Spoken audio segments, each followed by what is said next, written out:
अस्सलाम वालेकुम। जी वालेकुम सलाम।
अस्सलाम वालेकुम।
أعوذ بالله من الشيطان الرجيم بسم الله الرحمن الرحيم الحمد لله رب العالمين الصلاة والسلام على أشرف الأنبياء والمرسلين خاتم النبيين بالقاسم محمد وأهل بيته الطيبين الطاهرين المعصومين أما بعد السلام عليكم ورحمة الله وبركاته. For the group Quran recitation, I would request Brother Ghulam Haider to start us off, and inshallah we'll move forward. أعوذ بالله من الشيطان الرجيم. بسم الله الرحمن الرحيم.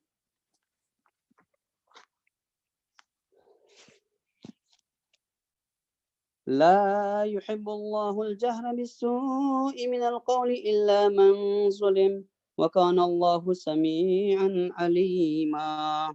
إن تبدوا خيرا أو تخفوه أو تعفوا عن سوء فإن الله كان عفوا قديرا. إن الذين يكفرون بالله ورسله ويريدون أن يفرقوا بين الله ورسله ويقولون نؤمن ببعض ونكفر ببعض ويريدون أن يتخذوا بين ذلك سبيلا. أولئك هم الكافرون حقا وأعتدنا للكافرين عذابا مهينا. والذين آمنوا بالله ورسله ولم يفرقوا بين أحد منهم أولئك سوف يؤتيهم أجورهم وكان الله غفورا رحيما. يسألك أهل الكتاب أن تنزل عليهم كتابا من السماء فقد سألوا موسى أكبر من ذلك فقالوا أرنا الله جهرة فأخذتهم الصاعقة بظلمهم ثم اتخذوا العجل من بعد ما جاءتهم البينات فعفونا عن ذلك وآتينا موسى سلطانا مبينا. ورفعنا فوقهم الطور بميثاقهم وقلنا لهم ادخلوا الباب سجدا وقلنا لهم لا تعدوا في السبت وأخذنا منهم ميثاقا غليظا.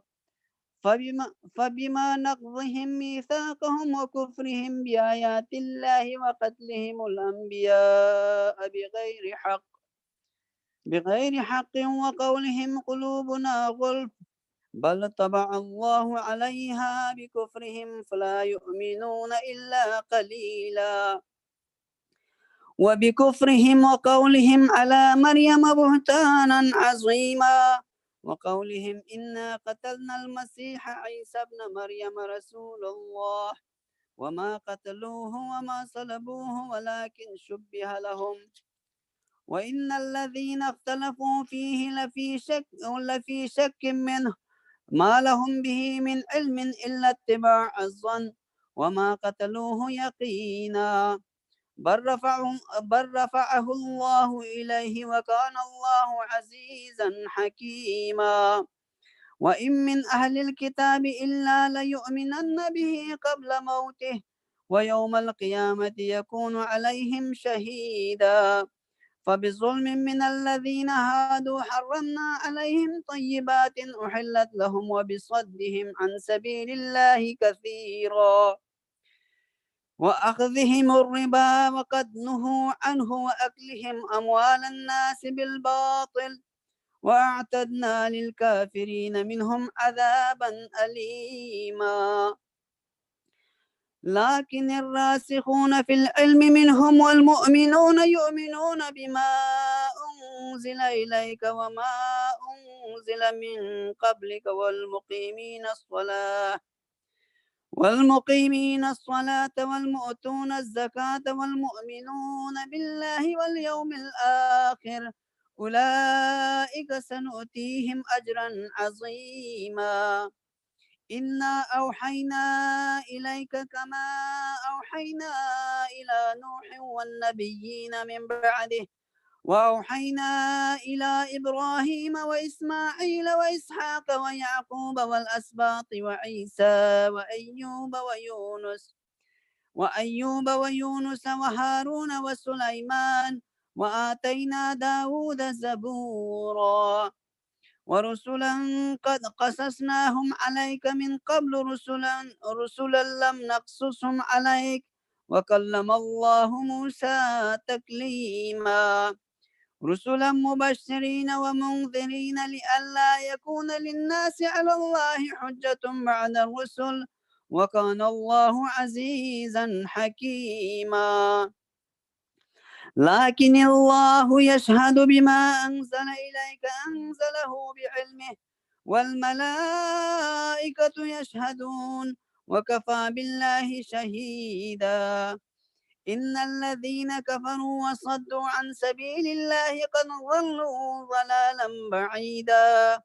إن الذين كفروا وظلموا لم يكن الله ليغفر لهم ولا ليهديهم طريقا إلا طريق جهنم خالدين فيها أبدا وكان ذلك على الله يسيرا.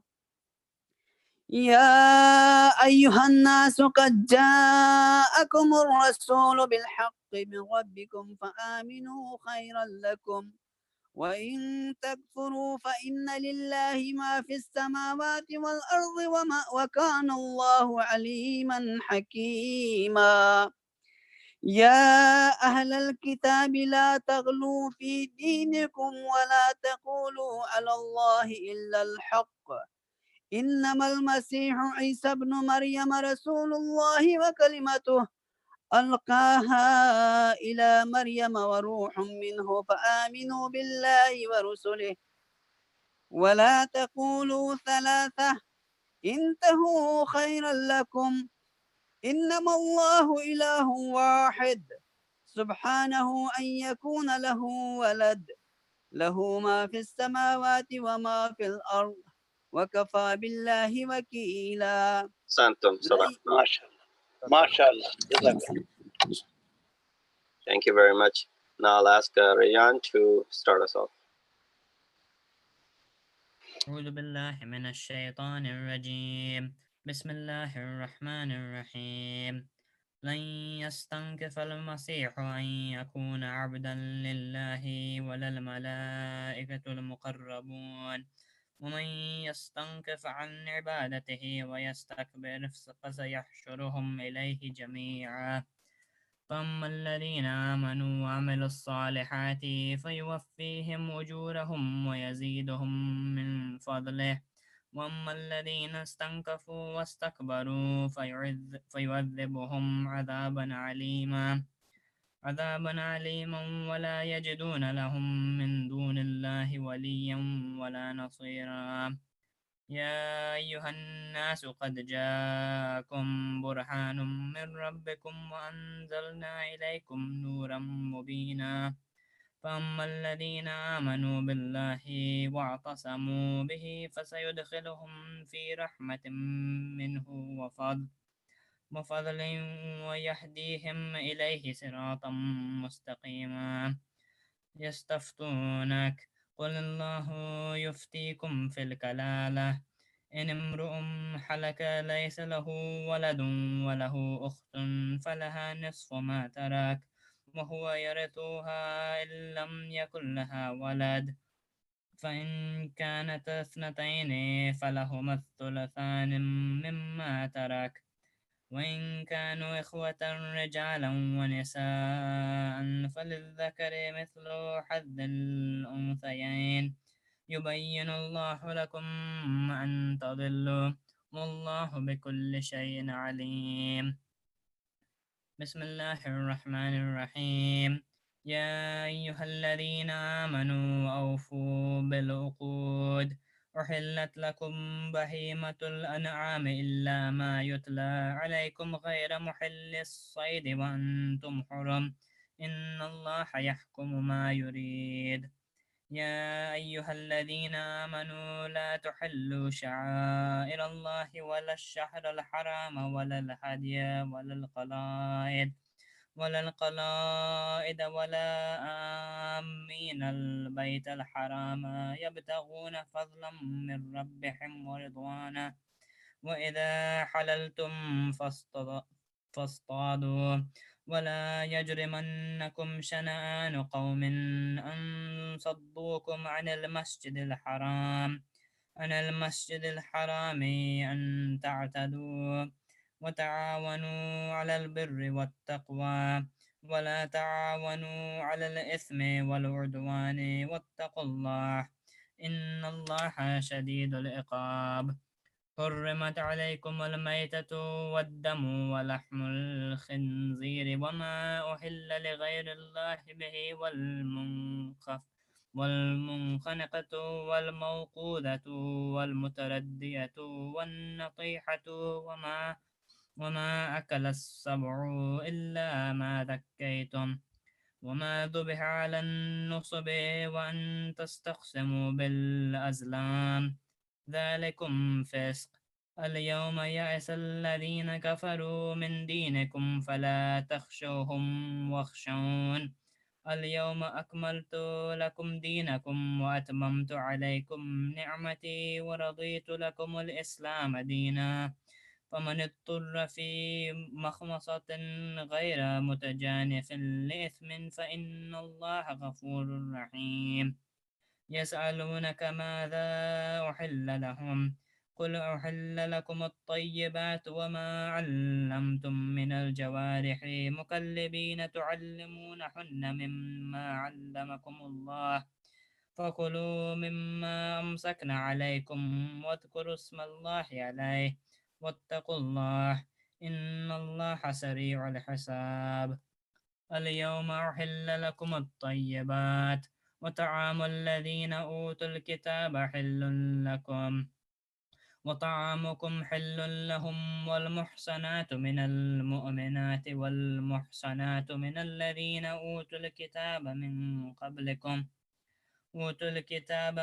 قبلكم إذا آتيتموهن أجورهن محصنين غير مصافحين ولا متخذي أخدان ومن يكفر بالإيمان فقد حبط عمله وهو في الآخرة من الخاسرين يا أيها الذين آمنوا إذا قمتم إلى الصلاة فاغسلوا وجوهكم وأيديكم إلى المرافق وامسحوا برؤوسكم وأرجلكم إلى الكعبين وإن كنتم جنبا فاطهروا وإن كنتم مرضى أو على سفر أو جاء أحد منكم من الغائط أو لامستم النساء فلم تجدوا ماء فتيمموا صعيدا طيبا فامسحوا بوجوهكم وأيديكم منه ما يريد الله ليجعل عليكم من حرج ولكن يريد ليطهركم وليتم نعمته عليكم لعلكم تشكرون واذكروا نعمة الله عليكم وميثاقه الذي وثقكم به إذ قلتم سمعنا وأطعنا واتقوا الله إن الله عليم بذات الصدور. Read it again. It's وَثَقَكُمْ. What? Read this ayat again. وَاذْكُرُوا نِعْمَةَ اللَّهِ. واذكروا نعمة الله عليكم وميثاقه الذي وثقكم به إذ قلتم سمعنا وأطعنا واتقوا الله إن الله عليم بذات الصدور. يا أيها الذين آمنوا كونوا قوامين لله شهداء بالقسط ولا يجرمنكم شنآن قوم على ألا تعدلوا اعدلوا هو أقرب للتقوى واتقوا الله إن الله خبير بما تعملون. وعد الله الذين آمنوا وعملوا الصالحات لهم مغفرة وأجر عظيم والذين كفروا وكذبوا بآياتنا أولئك أصحاب الجحيم. يا أيها الذين آمنوا اذكروا نعمة الله عليكم إذ هم قوم أن يبسطوا إليكم أيديهم فكف أيديهم عنكم واتقوا الله وعلى الله فليتوكل المؤمنون. صدق الله. Ahsan. MashaAllah. Very good. Jazakumullah khair. I will ask Brother Shabazz to go ahead. أعوذ بالله من الشيطان الرجيم بسم الله الرحمن الرحيم ولقد أخذ الله ميثاق بني إسرائيل وبعثنا منهم 12 نقيبا وقال الله إني معكم لئن أقمتم الصلاة وآتيتم الزكاة وآمنتم برسلي وأزرتموهم وأقرضتم الله قرضا حسنا لأكفرن عنكم سيئاتكم ولا أدخلنكم جنات تجري من تحتها الأنهار فمن كفر بعد ذلك منكم فقد ضل سواء السبيل فبما نقضهم ميثاقهم لعناهم وجعلنا قلوبهم قاسيات يحرفون الكلم عن مواضعه दोबारा पढ़ें इसको वजअलना यहाँ से पढ़ लें फबिमा से पढ़ लें فبما نقضهم ميثاقهم لعنهم लअन्नाहुम देखें لعناهم فبما نقضهم ميثاقهم لعناهم وجعلنا قلوبهم قلوبهم है قلوبهم فبما نقضهم ميثاقهم لعناهم لجعلنا قلوبهم قاسية يحرفون الكلم عن مواضعه ونسوا حظا مما ذكروا به ولا تزال تطلع على خائنات منهم إلا قليلا منهم فاعف عنهم واصفح إن الله يحب المحسنين ومن الذين قالوا إنا نصارى أخذنا ميثاقهم فنسوا حظا مما ذكروا به فأغرينا بينهم العداوة والبغضاء إلى يوم القيامة وسوف ينبئهم الله بما كانوا يصنعون يا أهل الكتاب قد جاءكم رسولنا يبين لكم كثير مما كنتم تخفون من الكتاب ويعفو عن كثير قد جاءكم من الله نور وكتاب مبين يهدي به الله من اتبع رضوانه سبل السلام ويخرجهم من الظلمات إلى النور بإذنه ويهديهم إلى صراط مستقيم لقد كفر الذين قالوا إن الله هو المسيح ابن مريم قل فمن يملك من الله شيئا إن أراد أن يهلك المسيح إن أراد قل فمن يملك من الله شيئا إن أراد أن يهلك المسيح ابن مريم وأمه ومن في الأرض جميعا ولله ملك السماوات والأرض وما بينهما يخلق ما يشاء والله على كل شيء قدير وقالت اليهود والنصارى نحن أبناء الله وأحباؤه قل فلم يعذبكم بذنوبكم بل أنتم بشر ممن خلق يغفر لمن يشاء ويعذب من يشاء ولله ملك السماوات والأرض وما بينهما وإليه المصير يا أهل الكتاب قد جاءكم رسولنا يبين لكم على فترات من الرسل أن تأكلوا ما جاءنا من بشير ولا نذير وقد جاءكم بشير ونذير والله على كل شيء قدير وإذ قال موسى لقومه يا قوم اذكروا نعمة الله عليكم إذ جعل فيكم أنبياء وجعلكم ملوكا وآتاكم ما لم يؤت أحد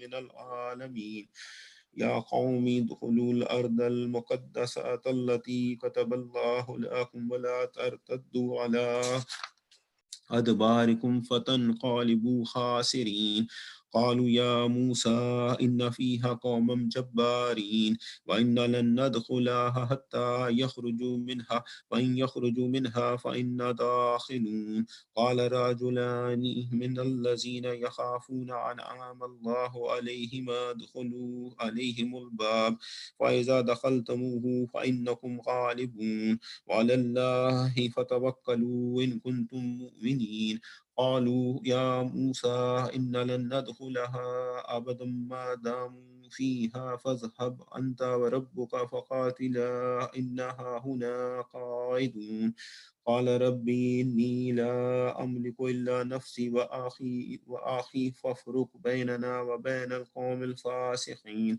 قال فإنها محرمات عليهم 40 سنة يتيهون في الأرض فلا تأس على القوم الفاسقين واتلو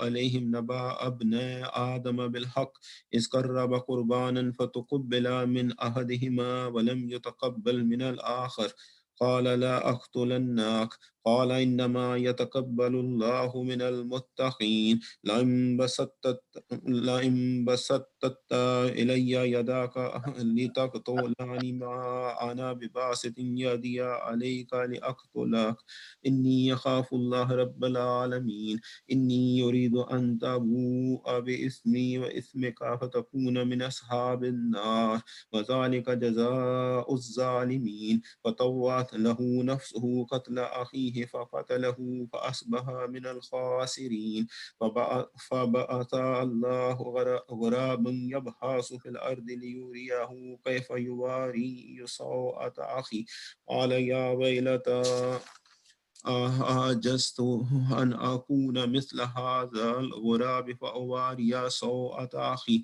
فأصبح من النادمين من أجل صدق الله العلي العظيم.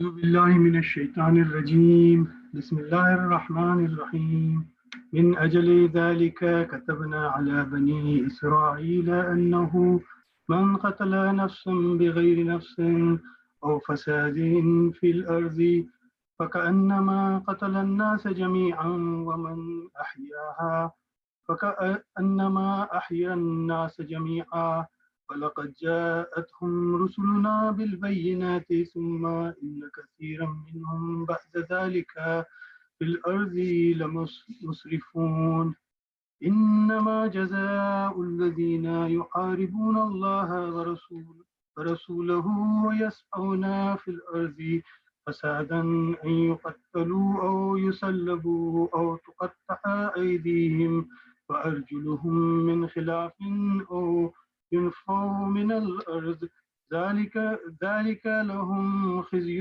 في الدنيا ولهم في الآخرة عذاب عظيم إلا الذين تابوا من قبل أن تقدروا عليهم فاعلموا أن الله غفور رحيم يا أيها الذين آمنوا اتقوا الله وابتغوا إليه الوسيلة وجاهدوا في سبيله لعلكم تفلحون إن الذين كفروا لو أن لهم ما في الأرض جميعا ومثله معه ليفتدوا به من عذاب يوم القيامة ما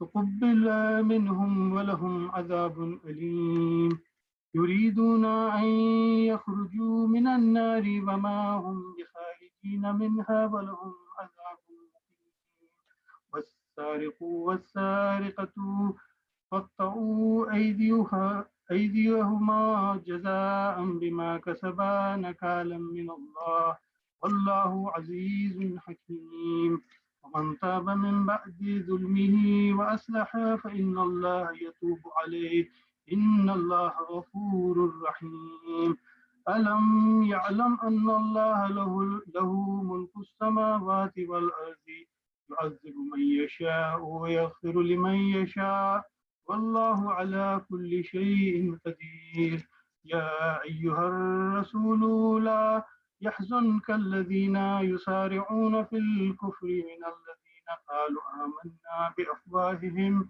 ولم تؤمن قلوبهم ومن الذين هادوا سماعون للكذب سماعون لقوم آخرين لم يأتوك يحرفون الكلمة من بعد مواضعه يقولون إن أوتيتم هذا فخذوه وإن لم تؤتوه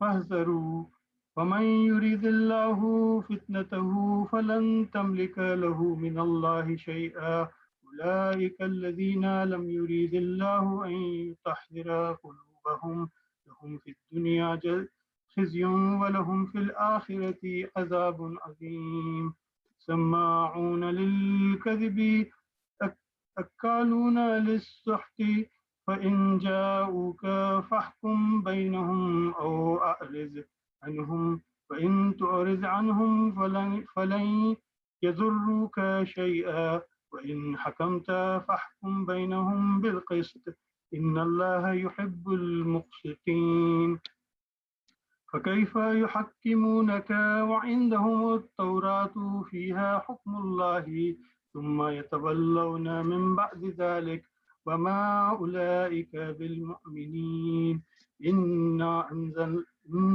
أنزلنا التوراة فيها هدى ونور يحكم بها النبيون الذين أسلموا للذين هادوا والربانيون والأحبار بما استحفظوا من كتاب الله وكانوا عليه شهداء فلا يخشوا الناس واخشوني ولا تشتروا بآياتي ثمنا قليلا ومن لم يحكم بما أنزل الله فأولئك هم الكافرون وكتبنا عليهم فيها أن النفس بالنفس والعين بالعين والأنف بالأنف والأذن بالأذن والسن بالسن والجروح قصاص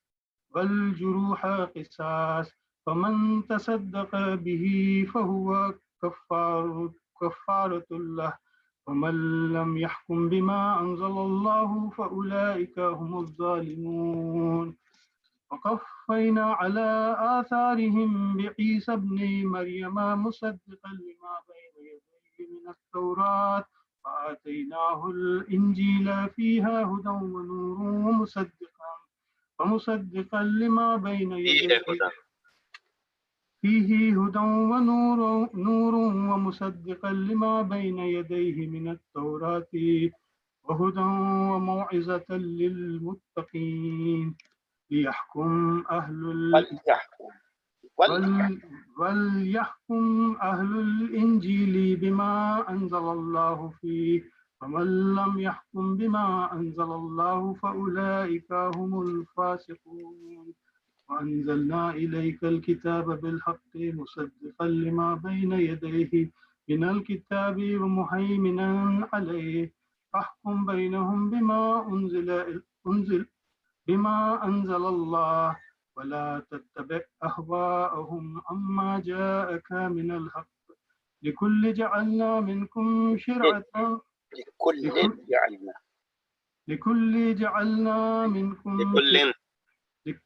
لكل جعلنا منكم شرعة ومنهاجا ولو شاء الله لجعلكم أمة واحدة ولكن ليبلوكم فيما آتاكم فاستبقوا الخيرات إلى الله مرجعكم جميعا فينبئكم بما كنتم فيه تختلفون وأن احكم بينهم بما أنزل الله ولا تتبع أهواءهم واحذرهم أن يفتنوك عن بعض ما أنزل الله إليك وإن تولوا فاعلم أنما يريد الله أن يصيبهم ببعض ذنوبهم وإن كثيرا من الناس لفاسقون أفحكم الجاهلية يبغون ومن أحسن من الله حكما لقوم يوقنون. ما شاء الله. صدق الله العظيم. صدق الله العظيم. ما شاء الله.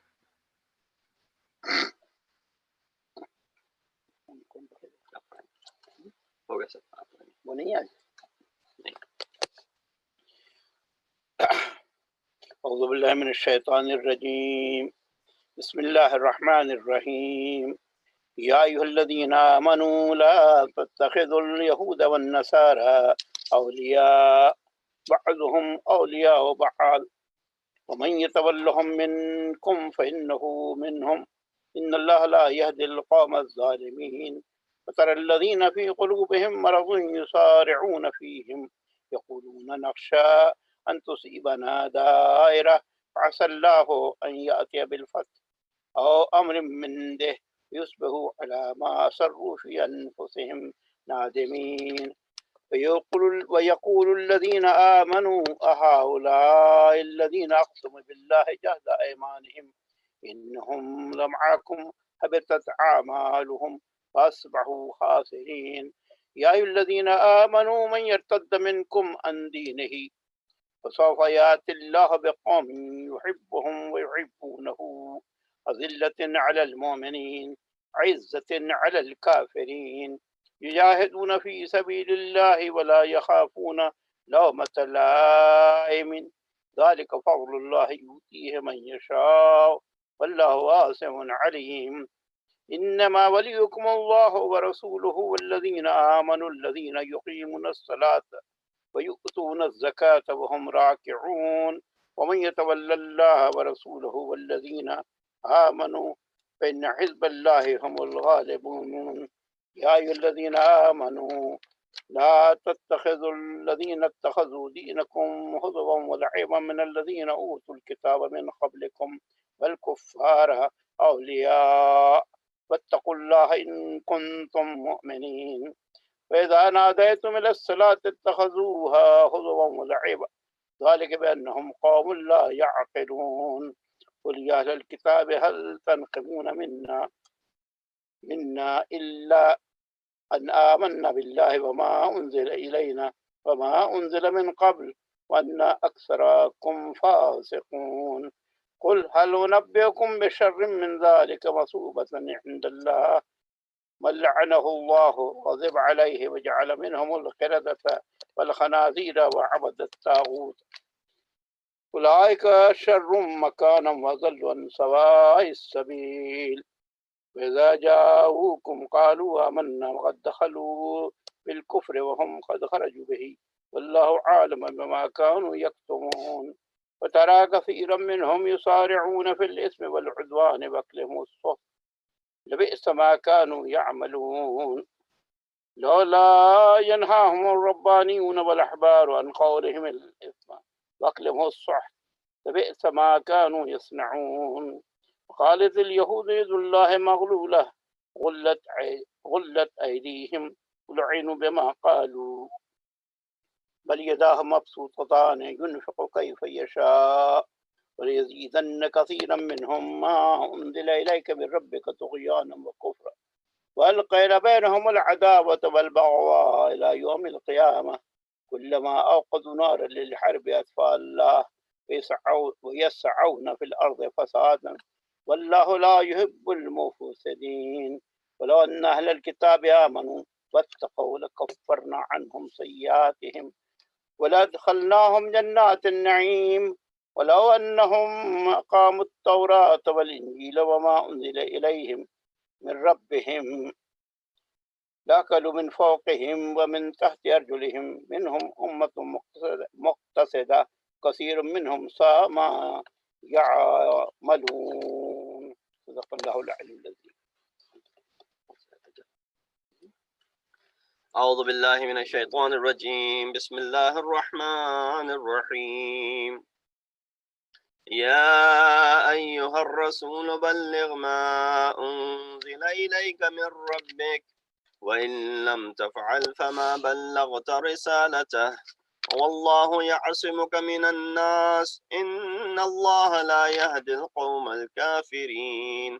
قل يا أهل الكتاب لستم على شيء حتى تقيموا التوراة والإنجيل وما أنزل إليكم من ربكم وليزيدن كثيرا منهم ما أنزل إليك من ربك طغيانا وكفرا فلا تأس على القوم الكافرين.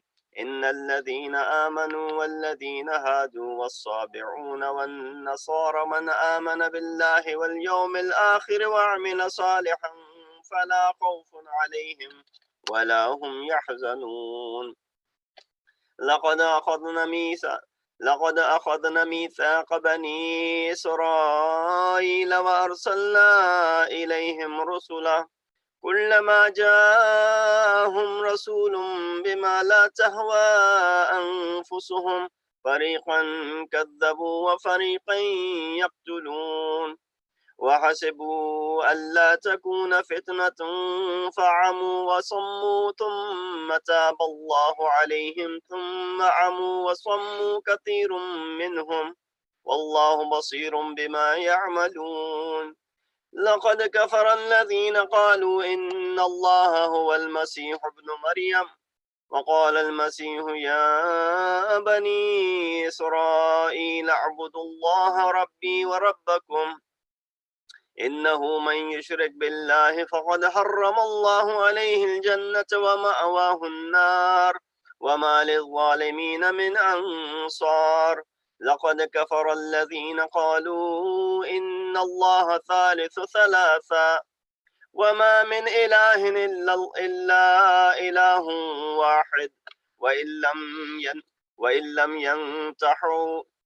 لم ينتحوا أما يقولون ليمسن الذين كفروا منهم عذاب أليم أفلا يتوبون إلى الله ويستغفرونه والله غفور رحيم ما المسيح ابن مريم إلا رسول قد خلت من قبله الرسل وأمه صديقة كان يأكلان الطعام انظر كيف نبين لهم الآيات ثم انظر أنا يؤفكون قل أتعبدون من دون الله ما لا يملك لكم ضرا ولا نفعا والله هو السميع العليم قل يا أهل الكتاب لا تغلوا في دينكم غير الحق ولا تتبعوا أهواء قوم قد ضلوا من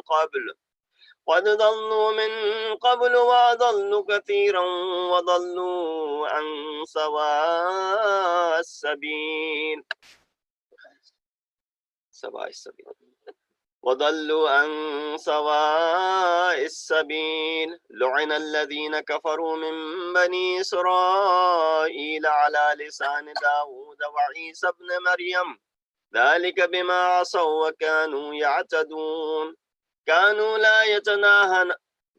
لا يتناهون عن منكر فعلوه ولبئس ما كانوا يفعلون ترى كثيرا منهم يتولون الذين كفروا لبئس ما قدمت لهم أنفسهم أن سخط الله عليهم وفي العذاب هم خالدون ولو كانوا يؤمنون بالله والنبي وما أنزل إليه ما اتخذوهم أولياء ولكن كثيرا منهم فاسقون لتجدن أشد الناس عداوة للذين آمنوا اليهود والذين أشركوا ولتجدن أقربهم مودة للذين آمنوا الذين قالوا إنا نصارى ذلك بأن منهم قسيسين ورهبانا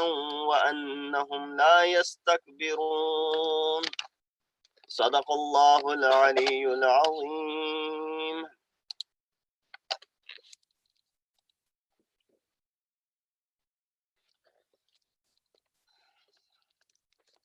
That concludes the 6th juz of Quran. Inshallah, I will go over very briefly the gist of the surah, inshallah, in front of you.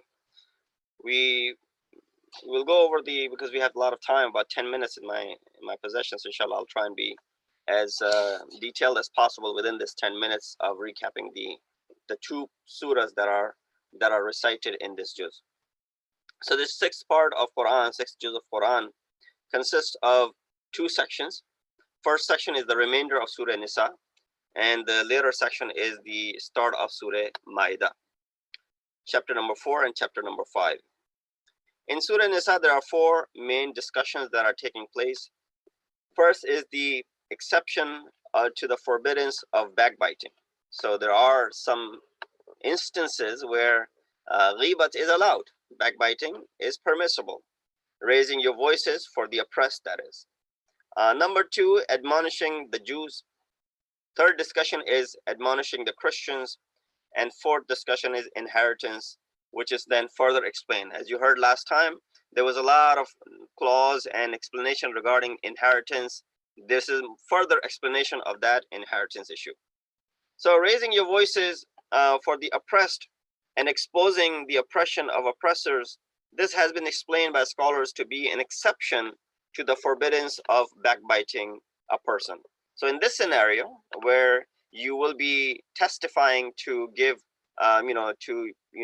show someone's bad nature or someone's faults, nothing wrong with it, because this is an exception where you are permissible to go ahead and explain the faults of that individual. Now, if you were to do it outside of this situation, it would be what? It would be considered ghibat. Similarly, another place where this exception is allowed is in terms of marriage.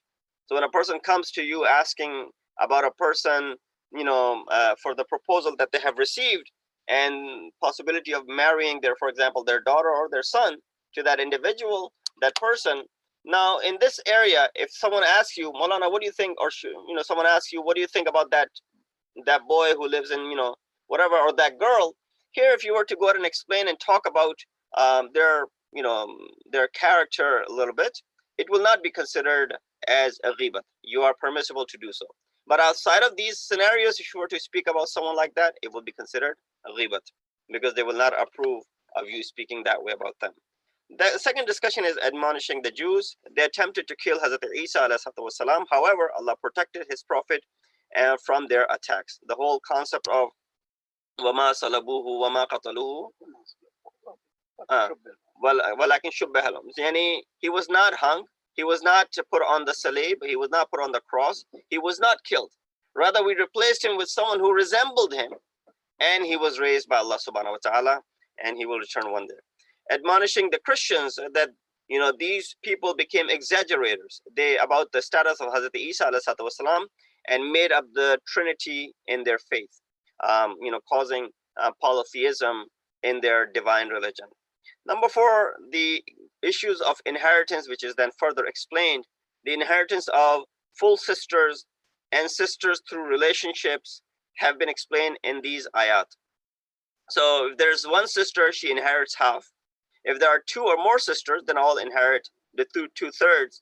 But if they have a brother, or if there are any brothers, then they will receive twice, or rather he will receive twice as much as the share of the sisters. And that's how this has been explained. Again, these are very complex issues, and Quran highlights them. Ulama and fuqaha have then further explained and have detailed discussions over it, and talked about it over volumes of books in order to go ahead and decrypt all of these things from the kalam of Allah subhanahu wa ta'ala.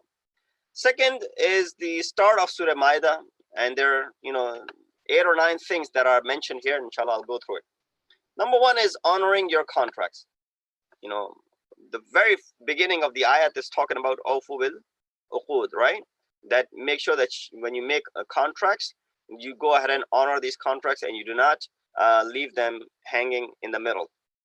Every valid contract and oath a person makes with his Lord or makes with people should be honored and should be fulfilled. Not fulfilling it, obviously, if it's an honor, if it's an oath made towards Allah subhanahu wa ta'ala, and if someone fails to fulfill it, then it might even entail kafara. Second is forbidden things: blood that gushes forth, the flesh of swine, and that which is slaughtered in other than Allah's name. In addition to these points, the need to complete belief. Now, this is amazing that this ayat, which is I believe the 3rd ayat of Surah Maidah, that the beginning part of the surah, beginning part of the ayat talks about things which are forbidden for you to consume, and then the later part of the ayat number 3, right? Yes. So beginning part talks about this is haram, hurrimat alaykum al-mayta. So the blood that gushes forth, the carcass, the flesh of swine, and that which is slaughtered in the name of other than Allah subhanahu wa ta'ala. All of these things are haram. And then it concludes at the end, فَمَنِ اسْتُرَّ فِي مَخْمَسَةٍ غَيْرَ مُتَجَانِفٍ. But if you are forced And if you were majboor and you had nothing else to eat, and this was the only thing that was there for your survival, because you did not have any inclination, غير متجنة, you did not have any inclination, but you had to eat it because you wanted to survive, it is given as an exception to you. It says what? فَإِنَّ اللَّهَ غَفُورٌ رَحِيمٌ فَمَنِ اسْتُرَّ. If you were majboor, if you were forced. So the beginning part says these are the things that are haram for you. End part of the ayah says, unless you were majboor, then you can go ahead and consume it. What is in the middle? Middle part of the ayah talks about that famous, al-yawm ya'is allazina kafaru, al-yawm akmaltu lakum dinakum wa atmamtu alaykum ni'mati wa raditu lakum al-islam dina. That today kuffar are mayus. Today I have perfected your religion. Today I have completed my favors onto you. And I have chosen Islam as the religion for you. So you see how this ayat, which is in relation to the wilayat of Amirul Mu'mineen Ali ibn Abi Talib salam, is placed in between this ayat, which the beginning talks about one thing, the end talks about one thing, as if you were to take this ayat out, you would have one continuation and one discussion, but that is not the case. Third is the discussion of taharat, and the ayat of wudu, and the ayat of ghusl. That, for example, it says, rather ayat of wudu, it says, oh, those who believe, when you stand up for salat, faghsilu wujuhakum, go ahead and wash your faces. Wa aydiyakum ila al-marafiq, and wash your hands up to your elbows. Wa wamsahu bi ru'usikum wa arjulakum, and go ahead and rub over your heads and rub over your feet. This is how we perform our wudu, right? There are two things we wash, and there are two things we do masa and rub over. What do we wash? We wash our faces and we wash our hands. What do we rub? We rub our heads and we rub the feet up to the ankles. That's how Allah subhanahu wa ta'ala mentions, this method of wudu over here. In kuntum junuman fattahiru. But if you were, in the state of impurity, how will you go ahead and purify yourself? Or, other things that are mentioned. And if you could not find water to perform the ghusl, or if you did not find water to perform the wudu, then the concept of tayammum and the methodology of tayammum is mentioned over here, that you should go ahead and, not the method of how do you perform tayammum, but rather that, what you should go ahead and perform this tayammum. They should take some, sand, some khak, and upon which you would go ahead and use to go ahead and rub over your faces and rub over your hands. This is how Allah subhanahu wa ta'ala wants it. He wants it to be ease for you. He does not want it to make it into trouble for you. So that's why it is mentioned like that. So this is the ayat of taharat that is mentioned. And the rules of wudu and the rules of tayammum and the rules of ghusl are mentioned over here. Fourth is the nation of Bani Israel. There's a discussion about Bani Israel, that there were 12 naqib of Bani Israel.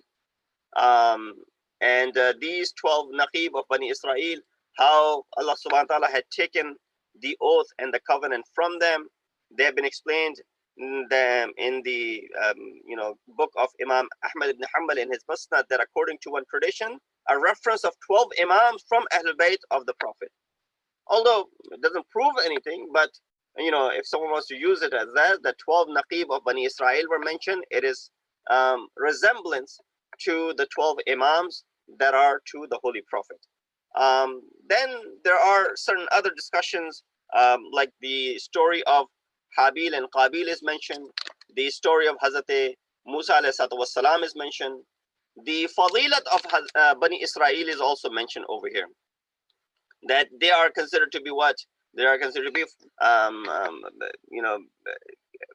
faddalna ala al-alamin, right? The ayah says that we have given them fadilat over all of the people. So here, some people might say, well, isn't the ummah of the Holy Prophet more afdal? Definitely. They had the fadilat over the people of their time, not for the entire, mankind and the human race up until the day of judgment. They had fadilat at that given time when they were the followers of Hazrat Musa, and not afterwards.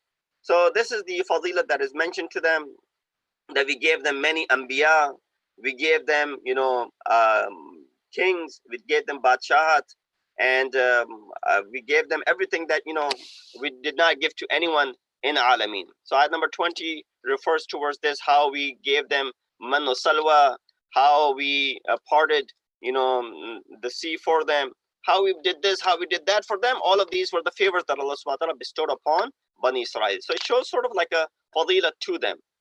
Then there's the story of Hazrat Musa alayhi salatu wasalam, that how he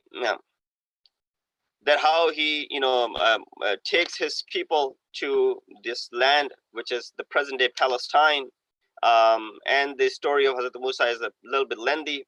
How Hazrat Musa alayhi salatu wasalam, for 40 years,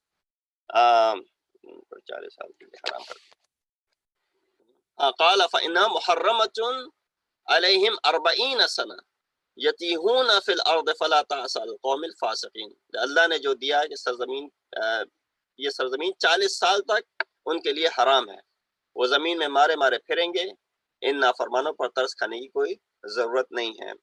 कि अल्लाह ने फ़लस्तीन उन पर 40 साल के लिए हराम कर दिया और वो सरजमीन में सरगर्दान फिरते रहे. So that means, it became forbidden for them due to the lack of listening to Hazrat Musa alayhi salam.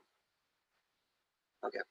There's a story of Habil and Qabil in it, that how the two sons of Hazrat Adam alayhi salam, they presented their, qurbani, and it was accepted from one of them, and it was not accepted from the other one. So it was accepted from Habil, but it was not accepted from Qabil. A lot of people confuse between Qabil and Habil and say Hazrat Habil and Hazrat Qabil. No, Hazrat Habil resigned, but Qabil is not Hazrat. Why? Because Qabil is Qatil. He's the one who, Qaf se Qabil, Qaf se Qatil. That's how you can remember it. He's the one who took the life of Habil. And there's still a grave of Habil in Damascus, if you have visited. So, Allah subhanahu wa ta'ala explains in these ayat, who does he accept the qurbani from? If the qurbani is lacking taqwa, that innama yataqabbalu minal muttaqin, that Allah subhanahu wa ta'ala accepts it from those who are muttaqin. So if there's no taqwa in your qurbani, and that's how it is when you go to Hajj. What is that ayat of Hajj says? That that from your qurbani, لن ينال الله لحومها ولا دماؤها ولكن ينال منكم التقوى ولكن ينال التقوى منكم. That Allah does not receive the flesh and the blood of your qurbani. ولكن ينال التقوى منكم. But your taqwa reaches Allah subhanahu wa ta'ala. So one of the keys to the acceptance of your qurbani is also this taqwa. There's some nasihat to those who are believers, that iman walon ke liye nasihat, that they should adopt taqwa, they should find wasila to get close to Allah subhanahu wa ta'ala, wabtaghu ilayhi al-wasila. They should perform jihad in the way of Allah subhanahu wa ta'ala, so that you may become successful. Ayat number 35 refers toward these things. It also says, don't make the Jews and the Christians to be your awliya, because of various reasons that is mentioned here. The punishment for stealing, a thief, how should they be dealt with? Ayat number 38 talks about the hukum of a man or a woman if they were to go ahead and steal, how their hand should be cut. But then, how it should be cut, that is something which is explained further in the Kalam of Masumin. I think it's a story of about our 9th or 10th Imam, that in his time this had come about, and Imam explained that you should only cut off the fingers and not the hand, because those places are called Masajidullah, and therefore this is how Imam al-Islam had explained it. There's ayat wilayat in it, ayat number 55 of Surah Maidah, which talks about the wilayat of Amir al-Mu'mineen Ali ibn Abi Talib alayhi. There was also that ayat which is where Amir al-Mu'mineen gave zakat while he was in the halat of ruku. That ayat is referred to as, no one is the misdaq of that ayat except and only Amir al-Mu'mineen, who, when he was praying one day, a beggar came and he was asking, nobody helped him. He made dua to Allah that, oh Allah, look, I came to your masjid in your house and I was asking for help and nobody looked after me and nobody helped me out. And therefore Amir al-Mu'mineen extended his finger and he gave this ring as zakat to him. And this is pretty much all there is, and inshallah we will continue with the further discussion of Surah Maidah. There are a lot of good discussions in the Surah, inshallah, until tomorrow. Please tune in at 9 p.m. inshallah, with the recitation of Dua Iftatah followed by the speech. Assalamu alaikum wa rahmatullahi wa barakatuh.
أعوذ بالله من الشيطان الرجيم بسم الله الرحمن الرحيم الحمد لله رب العالمين الصلاة والسلام على أشرف الأنبياء والمرسلين خاتم النبيين بالقاسم محمد وأهل بيته الطيبين الطاهرين المعصومين أما بعد السلام عليكم ورحمة الله وبركاته. Welcome back.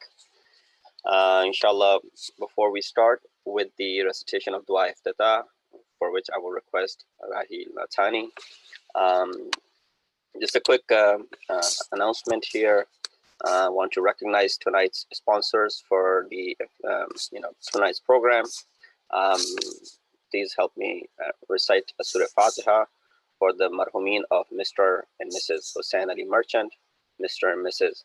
Ahmad Ali Merchant, Mr. and Mrs. Sajjad Hussain Merchant, Mr. and Mrs. Hussain Ali Birani, Mr. Masoom Ali and Mrs. Masooma Ali, Mr. and Mrs. Nisar Hussain, Mr. and Mrs. Adil Nathani. Please recite Surah Fatiha and 3 times Surah Ikhlas for their marhumin as well as your marhumin. Surah Fatiha.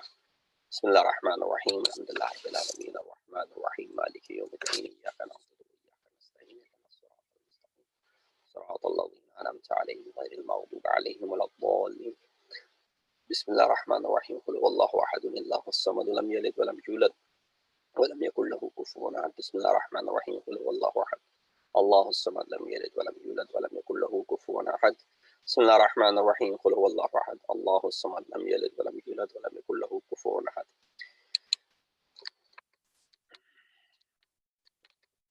Also, let's recite 5 times Dua Amma Yujib for all of those who are sick in need of du'as, those who may be suffering, whether financially or health-wise. May Allah subhanahu wa ta'ala bring them out of their difficulties in these difficult times. Let's recite 5 times Amma Yujib. Bismillah ar-Rahman ar-Rahim. أما يجيب المضطر إذا دعاه ويكشف السوء أما يجيب المضطر إذا دعاه ويكشف السوء أما يجيب المضطر إذا دعاه ويكشف السوء أما يجيب المضطر إذا دعاه ويكشف السوء أما يجيب المضطر إذا دعاه ويكشف السوء ويجعلكم خلفاء الأرض أإله مع الله قليلا ما تذكرون. Rahil, go ahead. You can share your screen.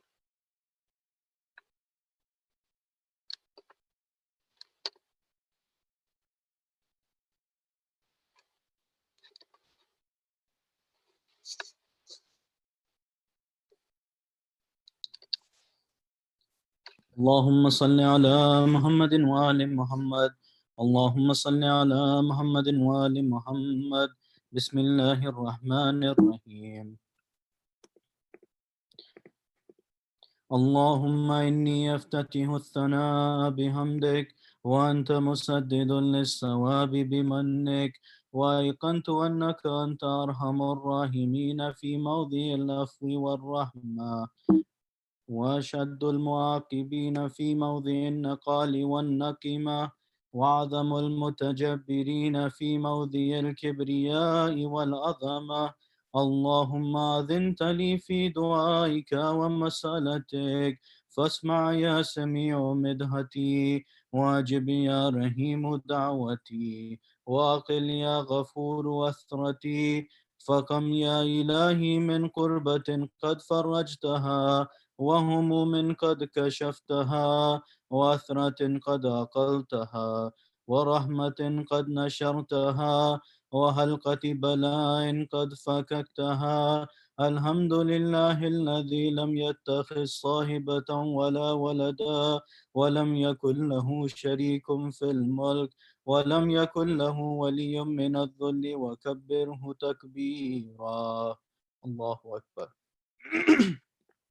الحمد لله بجميع محامده كلها على جميع نعمه كلها.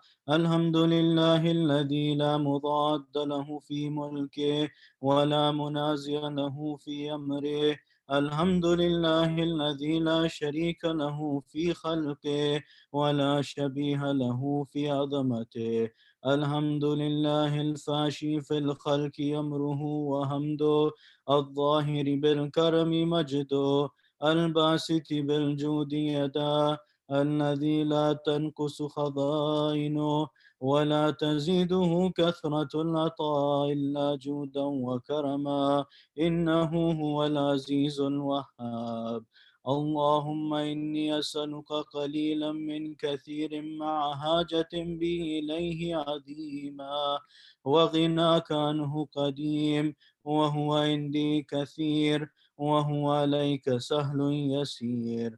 اللهم إن عفوك عن ذنبي، وتجاوزك عن خطيئتي، وسفهك عن ظلمي، وسترك على قبيح عملي، وهلمك عن كثير جرمي، عندما كان من خطئي وعمدي. أطمعني في أن أسألك ما لا أستوجبه منك، الذي رزقتني من رحمتك، وأريتني من قدرتك، وعرفتني من إجابتك، فصرت أدعوك آمنا، وأسألك مستأنسا، لا خائفا ولا وجلا، مدلا عليك فيما قصدت فيه إليك، فإن أبت عني أتبت بجهلي عليك، ولعل الذي يبتى عني هو خير لي لعلمك بعاقبة الأمور.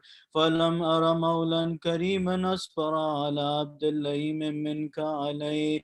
يا ربي إنك تدعوني فأولي عنك، وتتحبب إلي فأتبغض إليك، وتتودد إلي فلا أقبل منك، كأن لي التطول عليك. فلم يمنعك ذلك من الرحمة لي والإحسان إلي والتفضل علي بجودك وكرمك، فارحم عبدك الجاهل وجد عليه بفضل إحسانك، إنك جواد كريم.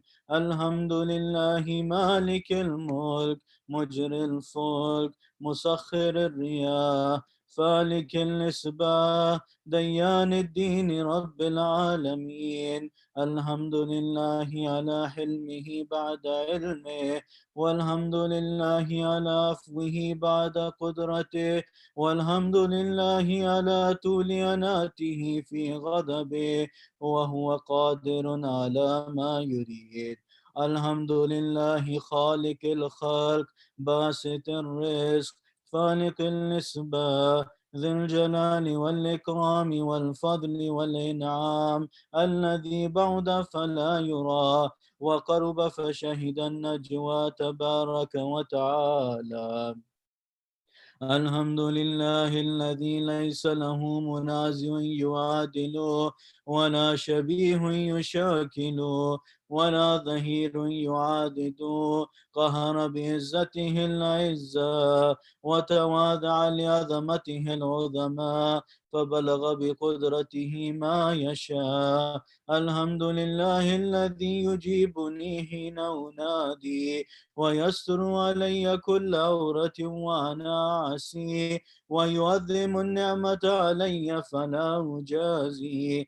فكم من موهبة هنية قد عتاني، وعظيمة مخوفة قد كفاني، وبهجة مونقة قد أراني، فأثني عليه حامدا، وأذكره مسبها.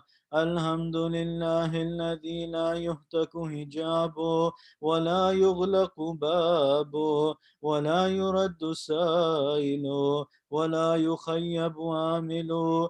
الحمد لله الذي يؤمن الخائفين، وينجي الصالحين، ويرفع المستضعفين، ويضع المستكبرين، ويهلك ملوكا ويستخلف آخرين. والحمد لله قاسم الجبارين، مبين الظالمين، مدرك الهاربين، نكال الظالمين، صريخ المستصرخين. موضع حاجات الطالبين معتمد المؤمنين. الحمد لله الذي من خشيته ترعد السماء وسكانها وترجف الأرض وأمارها وتموج البحار ومن يسبح في غمراتها. الحمد لله الذي هدانا لهذا وما كنا لنهتدي لولا أن هدانا الله. الحمد لله الذي يخلق ولم يخلق ويرزق ولا يرزق ويطعم ولا يطعم ويميت الأحياء ويحيي الموتى وهو حي لا يموت بيده الخير وهو على كل شيء قدير. اللهم صل على محمد عبدك ورسولك وامينك وسفيك وحبيبك وخيرتك من خلقك وحافظ سرك ومبلغ رسالاتك، أفضل وأحسن وأجمل وأكمل وأزكى وأنمى وأطيب وأطهر وأسنى وأكثر ما صليت وباركت وترحمت وتهننت وسلمت على أحد من عبادك وأنبيائك ورسلك وصفوتك وأهل الكرامة عليك من خلقك. اللهم وصل على علي أمير المؤمنين ووسي رسول رب العالمين عبدك ووليك وأخي رسولك وهجتك على خلقك وآيتك الكبرى والنبأ العظيم. وصل على الصديقة الطاهرة فاطمة سيدتي نساء العالمين. وصل على سبتي الرحمة وإمامي الهدى الحسن والحسين سيدي شباب أهل الجنة. وصل على أئمة المسلمين علي بن الحسين ومحمد بن علي وجعفر بن محمد وموسى بن جعفر وعلي بن موسى ومحمد بن علي وعلي بن محمد والحسن بن علي والخلف الهادي المهدي. حججك على عبادك وأمنائك في بلادك صلاة كثيرة دائما. اللهم وصل على ولي أميرك القائم المؤمل والعدل المنتظر وهفه بملائكتك المقربين وأيده بروح القدس يا رب العالمين. اللهم صل على محمد وآل محمد. اللهم اجعله الداعي إلى كتابك والقائم بدينك استخلفه في الأرض كما استخلفت الذين من قبله. مكن له دينه الذي ارتضيته له أبدله من بعد خوفه أمنا يعبدك لا يشرك بك شيئا. اللهم أعزه وأعزز به وانصره وانتصر به وانصره نصرا عديدا وافتح له فتحا يسيرا واجعل له من لدنك سلطانا نصيرا. اللهم أظهر به دينك وسنة نبيك حتى لا يستخفي بشيء من الحق مخافة أحد من الخلق. اللهم إنا نرغب إليك في دولة كريمة تعز بها الإسلام وأهله وتذل بها النفاق وأهله وتجعلنا فيها من الدعاة إلى طاعتك والقادة إلى سبيلك وترزقنا بها كرامة الدنيا والآخرة. اللهم ما عرفتنا من الحق فهملنا وما قصرنا عنه فبلغنا.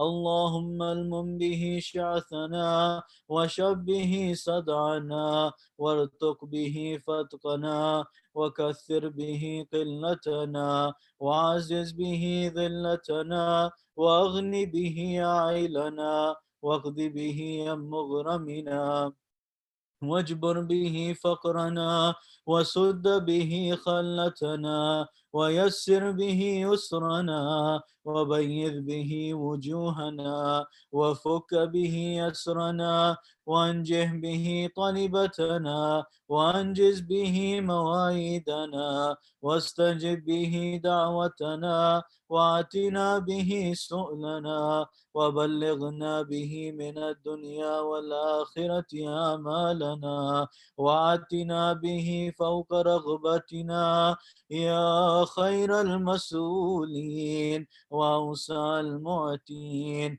اشف به صدورنا واذهب به غيظ قلوبنا واهدنا به لما اختلف فيه من الحق بإذنك إنك تهدي من تشاء إلى صراط مستقيم وانصرنا به على عدوك وعدونا إله الحق آمين اللهم إنا نشكو إليك فقد نبينا صلواتك عليه وآله وغيبة ولينا وكثرة عدونا وقلة عددنا وشدة الفتن بنا وتظاهر الزمان علينا وصل على محمد وآله وإنا على ذلك بفتح منك توجل وبذر تكشف ونصر تعز وسلطان حق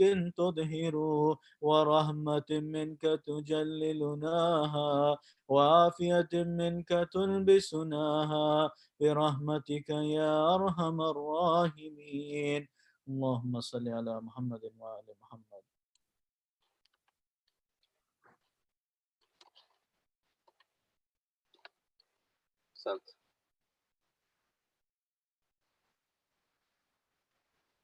Dua Ya Ali Ya Azim. You want to read that? Sure. That's okay. Let me see.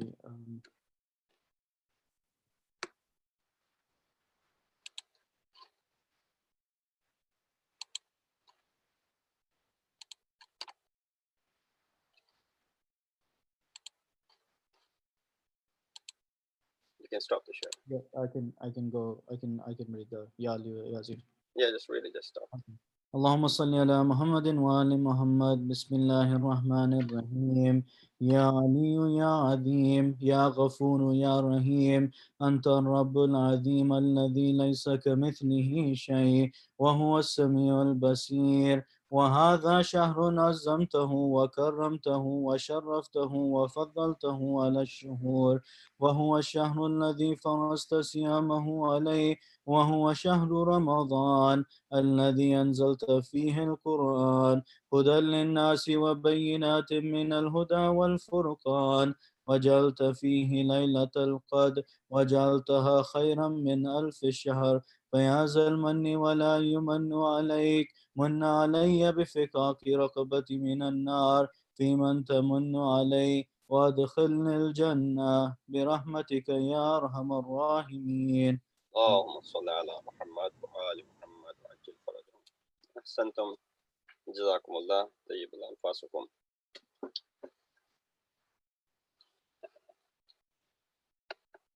أعوذ بالله من الشيطان الرجيم. بسم الله الرحمن الرحيم.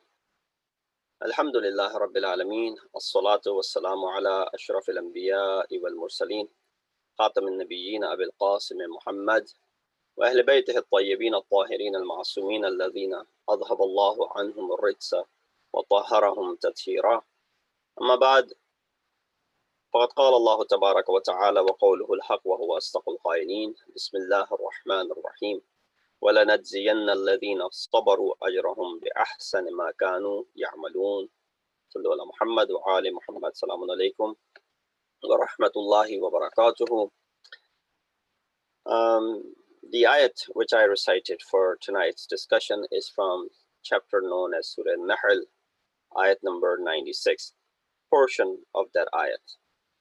But the inspiration is from the dua which is recited on daily basis, dua which is recited on the 13th night, in fact, of Ramadan, where it is coming from a ma'soom, which says, Allahumma tahhirni fihe min ad-danas al-aqdar wa sabbirni fihe ala kainat al-aqdar wa waffiqni fihe lit-tuqa wa suhbat al-abrar bi'awnika ya qurrat ayn al-masakin.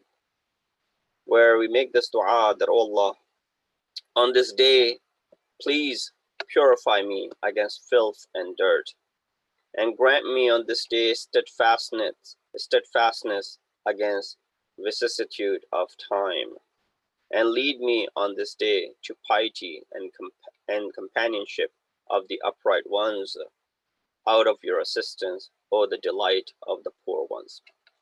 With this dua and this ayat that I recited, I'm sure it makes sense that the discussion will be slightly in reference to sabr. When we look at this concept of sabr, it is so close to this month of Ramadan. In fact, when Allah subhanahu wa ta'ala refers to in Quran, in Surah Baqarah, when he said, وَاسْتَعِينُوا بِالصَّبْرِ وَالصَّلَاةِ فَإِنَّهَا لَكَبِيرَةٌ إِلَّا عَلَى الْخَاشِعِينَ, that seek assistance from sabr and salat. Indeed, it is a difficult task, except for those who are humble. We find that Allah subhanahu wa ta'ala is telling us, if you are feeling down and if you are in need of assistance, and if something can provide assistance to you, you go after the salat and you go after this fast. And the word sabr in this ayat refers to the fasting that we perform during the month of Ramadan and fasts outside of the month of Ramadan. Therefore, it is very, it's not against the aqaid, and nobody should call it to be shirk, that when someone says, oh, you're asking from assistance from someone other than Allah. Asking for assistance from someone other than Allah is shirk. Because in Surah Fatiha, Allah says, Iyaka na'budu wa iyaka nasta'een, that it is you whom we worship and it is you whom we seek assistance from. Therefore, if you ask from anyone aside from Allah subhanahu wa ta'ala, then you are committing shirk. Therefore, if you say, Ya Ali Madad, or you ask for tawassul and shafa'at of ma'asumeen, then you are doing shirk. You should ask directly from Allah subhanahu wa ta'ala. Now, there are many ways of answering this and tackling this. Allah subhanahu wa ta'ala could have easily inspired every single one of us with the knowledge that He sent through His prophets. But instead, He chose this means that through the prophets, not one, not two, not 100, not 200, 124,000 of them, to come and deliver that same message which Allah subhanahu wa ta'ala gave to the first one. And that is believe in one God and believe in His prophethood and believe in the hereafter. But Allah subhanahu wa ta'ala sent. Why? So that they become means between Him and mankind. In fact, when there wasn't a mankind, a human, as far as the bandegane khuda and the servants of Allah on the face of the earth, Allah subhanahu wa ta'ala, the first creation was His Nabi. So the guidance was sent prior to the creation of those who are in need of this guidance. So Allah subhanahu wa ta'ala could have easily inspired every single one of us with the knowledge, with the ilm, with the belief, but He chose the other way around. He chose to send His messengers and His representatives so that they may deliver this message to us. When Allah is using this means, although He is in no need of any means whatsoever, why is it that we are avoiding this means to go back to Allah subhanahu wa ta'ala, to refer back to Allah subhanahu wa ta'ala? So this is where Quran talks about وَابْتَغُوا إِلَيْهِ الْوَسِيلَةِ, that seek wasila to get to Allah subhanahu wa ta'ala. Because when you go through this wasila, then there are more chances of your success than if you were to go without this wasila, because your actions are not nearly enough. So someone would say, well, Allah says, إِيَّاكَ نَعْبُدُ وَإِيَّاكَ نَسْتَعِينَ. You should not ask from anyone. When Allah set this parameters, when He said, إِيَّاكَ نَعْبُدُ وَإِيَّاكَ نَسْتَعِينَ, ask, it is you we pray and it is you whom we seek assistance from, which is, when Allah says it is you, when we're saying this to Allah subhanahu wa ta'ala, we repeat that every time we stand up for salat, because this is part of Surah Fatiha. We're reaffirming this concept. But right away in the very next chapter, Surah Baqarah, Allah subhanahu wa ta'ala says, وَاسْتَعِينُوا بِالصَّبْرِ وَالصَّلَاةِ. and seek assistance from sabr and seek assistance from salat. So right away, is it Allah subhanahu wa ta'ala who's breaking the law that he created earlier on? Or na'udhu billah, shouldn't even be saying that that Allah subhanahu wa ta'ala got some bada, that he did not know na'udhu billah before, now he's, no, that is not the case. That when we ask from something other than Allah subhanahu wa ta'ala, it is always with the intention that that thing or that someone has been vested with the authority by Allah subhanahu wa ta'ala, and therefore they have the ability to listen to us and take our cry to Allah subhanahu wa ta'ala. And that's what the concept is, and it is totally in line with wahdaniyat of Allah subhanahu wa ta'ala. So therefore, if someone says Ya Ali Madad, it's not that they are creating Ali to be, na'udhu billah, parallel to Allah subhanahu wa ta'ala as far as madad is concerned. No, rather Ali is the one who is standing up in worship of Allah subhanahu wa ta'ala. Ali is the one who is standing up in mihrab praying in front of Allah subhanahu wa ta'ala. In fact, Ali is someone who was martyred in the halat of ruku, in the halat of sajda, in the halat of namaz rather. And Ali ibn Abi Talib is someone who is the one who is the standard bearer as far as Tawheed is concerned. So no, there's no contradiction from that aspect if you were to go ahead and ask through Ma'sumin alayhi salatu wassalam, as it is the case that you can ask through these different acts of worships. When you stand up for salat, you're using this salat as what means to get to Allah subhanahu wa ta'ala. When you perform this fast, you're using this fast, this obligation, this ibadat, even if it's not an obligation, if it's just being done out of istihbab, you're still through this fast you are seeking assistance from Allah subhanahu wa ta'ala, but through this fast. So this wasila, it's not like creating a parallel to Allah subhanahu wa ta'ala, rather it is a step getting closer to Allah subhanahu wa ta'ala. So he says, "Oh Allah, keep me purified from filth and evil on this day, and give me patience over your decrees." It is important that whatever Allah subhanahu wa ta'ala has decreed, if we are able to portray patience and display sabr in front of it. Give me tawfiq to be in the company of the righteous people. That's also a very, don't look at these du'as without understanding and just saying, reciting because this dua is mentioned for this day, this dua is mentioned for that day, so I have to recite all of these duas, but not even understand what this dua, what am I asking in this dua. So you're making this dua, imagine, I'm sure many of you have recited it every year.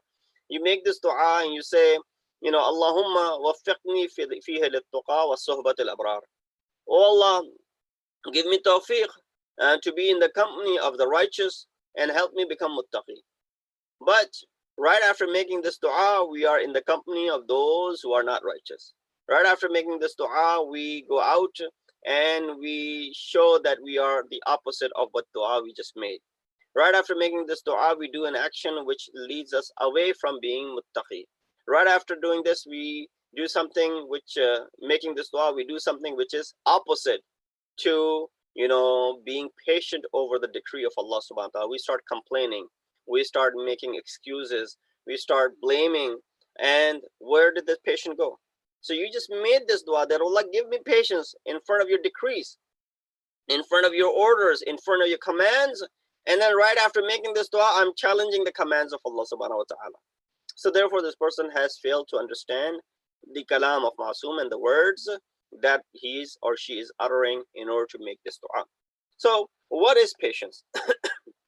Patience, it is a steadfastness. One of the ways of explaining it, it is a steadfastness, it is itminan, this yaqeen that you have, this satisfaction that you have, and not becoming anxious in front of masa'ib and calamities. Now it's very easy said than done. That how is it possible for anyone not to display displeasure when they are facing masa'ib and they're facing calamities? Just take, for instance, the time that we are going through, the difficulty that we are facing as a community, as a nation, as the, worldwide, we're facing this phenomena. We're all in it together. So many of us, alhamdulillah, have been, lucky enough to keep ourselves away from areas and places where it is possible to get sick. And alhamdulillah, hopefully it remains that way, but many of us have not been so lucky. But still, regardless of that fact, if any musibat, calamity has come upon us, we have not lost our hope in the mercy of Allah subhanahu wa ta'ala. That is one of the best signs, or biggest signs of a mu'min, that they don't lose hope in the mercy of Allah subhanahu wa ta'ala. So this is what the translation of the word patience literally is then. It's steadfastness, itminan, and not becoming anxious in front of the masa'ib and the calamity. It has many types. Patience in front of anger, which is in the form of forbearance. Patience in battlefield, which is in the form of your bravery. Patience against sinning, which is in the form of chastity. Patience in front of worship, ibadat, which is in the form of obedience. And patience against the world and the things that it has to offer to you, which is asceticism or zuhud. So there are different types of patience that exist, and each and every single one of them are worthy of discussion. And that is why, there is a superior reward for those who display it. And that's the ayat that I recited in the beginning from Surah Nahl, ayat number 96. وَلَنَجْزِيَنَّ الَّذِينَ صَبَرُوا أَجْرَهُمْ بِأَحْسَنِ مَا كَانُوا يَعْمَلُونَ. That we will surely give those who are patient their reward according to the best of what they used to do. This is the reward that Allah subhanahu wa ta'ala is speaking of, that those who displayed patience in front of whatever that fell up in front of them. So how do we comprehend this sabr? What is the example of this sabr? Can there be an analogy which explains this sabr to us? There are many. I'll just give you one. Insan is like a patient, marid, right? And Allah is tabib. Allah is your, ultimate healer. Allah is your physician. He's your doctor. He's your tabib. That's the word that is used in the kalam of Masum. Antumul marda, wallahu kat tabib. So if I'm translating the word tabib as the doctor, don't take it out of context that the Maulana just called Allah a doctor. No, that's what the word is. In fact, you could derive from this that the work that the doctors and the physicians are doing, or they do as a profession or in their profession, is the work of Allah subhanahu wa ta'ala. It's to give hayat to people. It's to look after the people. So therefore, maybe that is the reason Masum is calling Allah subhanahu wa ta'ala to be tabib. Antum kal marda wallahu kat tabib. That you are like patients, those who are mareez, and Allah subhanahu wa ta'ala is like a tabib, like a doctor. So insan is like a patient in a hospital, and God is like a doctor. If the patient wants to heal and get better, he must listen and pay attention to the recommendations of the doctor patiently. So you and I in this world, we are patients of Allah subhanahu wa ta'ala. And if we are suffering, and if we want to, come out of this suffering and want to heal, then we have to listen to the commands and the decrees of the doctor, the ultimate doctor, and that is Allah subhanahu wa ta'ala. So that's how you understand the concept of patience in front of the calamities that fall. That these calamities are actually, I want to use the word gift from Allah subhanahu wa ta'ala, that He tests you. A lot of time the pain that you suffer, pain is actually a mercy of Allah subhanahu wa ta'ala. Just hold on a second. If I'm paining somewhere, if I'm feeling pain in my body, how could that be mercy from Allah subhanahu wa ta'ala? Very easy. If you didn't feel the pain, then you won't be able to go after the cure, and you won't even worry about healing it. The fact that you feel the pain, you look for a cure, and you get after getting it fixed, right? The moment you feel, for example, some of the signs of heart, this illness, this COVID-19, and a lot of people are, walking around without any symptoms, right? That's even dangerous. You don't know what the signs are. You don't know if you don't have those signs. You're not showing any of those signs. That's actually worse, because you could be an active carrier of this virus, yet you have no idea.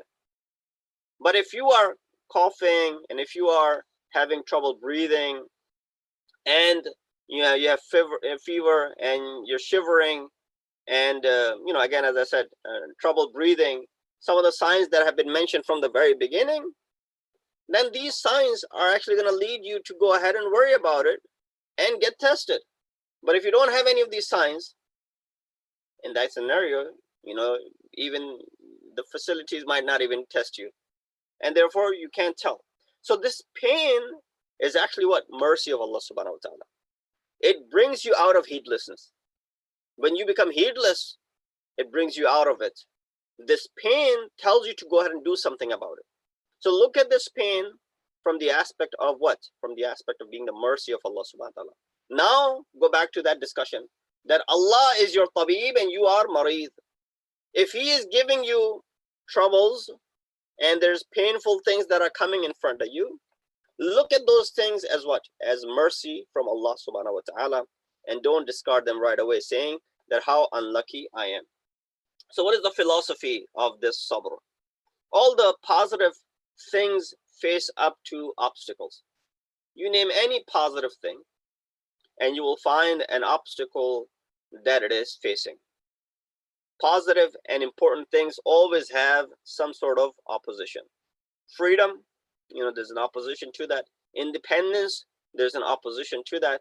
Faith, piety, acquiring knowledge, earning halal cannot be achieved without opposition. Now, how difficult it is for you to earn halal, how challenging it is for you to earn halal. Many of us may not realize this, but a lot of those people who work in different industries, it's challenging. They can't earn a dime without having to do something which is questionable. Therefore, it is, always achieved. There's always an opposition to it. So if one cannot practice sabr and do not have means to stand against opposition, they should never step into this valley. But that's not how it works. This is a story of one of the Maraji. And you probably know, because this is a common thing now, that all of our Maraji, they receive wufud and people come and see them on daily basis. For example, Ayatollah Sistani, if you go there, there's a waiting list, but you get opportunity to see him. You can go as a group, and every day, maybe not in these conditions, but every day there are people who from all over the world who are coming to visit him. So at the same time, they also receive a lot of letters from people, those who can't make it there. So you can write a letter to your marza. They also receive complaints sometimes, from different places where they have their representatives. People write up letters saying that, you have a representative over here, but I haven't been taken care of. For example, there was a need and so on and so forth. Nonetheless, there was a marja of our time. He received a letter from a person in which that person had used foul language, bad language towards this marja. Such bad language that, you can't even face an individual after this person has read this. Now, due to his personal financial condition that person was suffering and going through, he had blamed the marja for his struggles and lack of help from the office of marja'iyya. This alim, this marja, took the letter and placed it behind the books in his library so that, no one will notice it. And so that this person won't feel ashamed. He then wrote a letter to this person stating, it seems that you had written a letter to me, but unfortunately, it was thrown away. I didn't get a chance to read it. Please come in to see me so that we can discuss your problem. That man came in, got his affairs sorted out, and left without any shame for what he had said to the marja. This is the absolute height of sabr. Someone uses bad language with us, curses, for example, or whatever, right away, I'm going to start a fist fight with this person, right? I'm not even giving an example of ma'asumin. Those are even at the highest level, another standard. Now, this is a person, there's a person who's a knowledgeable person, but he's a human being like you and I. He's not ma'asum. Yet the level of his patience is what? That this person has written him a worst possible words, cussing him out and using this foul language. But instead of showing any sort of anger, he writes back saying that it seems that you may have written a letter to me, but it was thrown away, could not read what you had said in it. And therefore, please come and see me because I don't know what it is that you want. This man comes in, knows that the Marja did not read what I had written, so he does not feel any shame, and he does not feel fearful that if he had seen what I had written in it, how would they deal with me? But this is showing the level of the patience of this Marja. So that's number one, that when we speak, the philosophy of sabr is that every positive thing faces up to its obstacles. Number two, principally speaking, the world is filled with bitter and sweet incidents, success and failures, wins and losses. Not everybody is going to win. Some people will lose. Every day someone from our friends, from our family, from our neighbors, from back home, we hear some terrible news of someone, God forbid, gets into an accident, someone passes away. And these days, it seems like you're hearing this news every day that so and so passed away, so and so passed away. And because we're so close-knit community, when we hear about someone passing away, it affects us. We feel about it. And if we lose hope, then we can't survive. Even with all of these calamities that are happening, you can't sit idly and say, well, I'm done. I have no hope whatsoever. No. La tayasu. Allah subhanahu wa ta'ala says in Quran that don't lose hope in the mercy of Allah subhanahu wa ta'ala. Mankind is alive due to hope. A hopeless person is not even alive. That's how we refer to it. Number three, in philosophy of this sabr, is seeking knowledge is a fruit of sabr.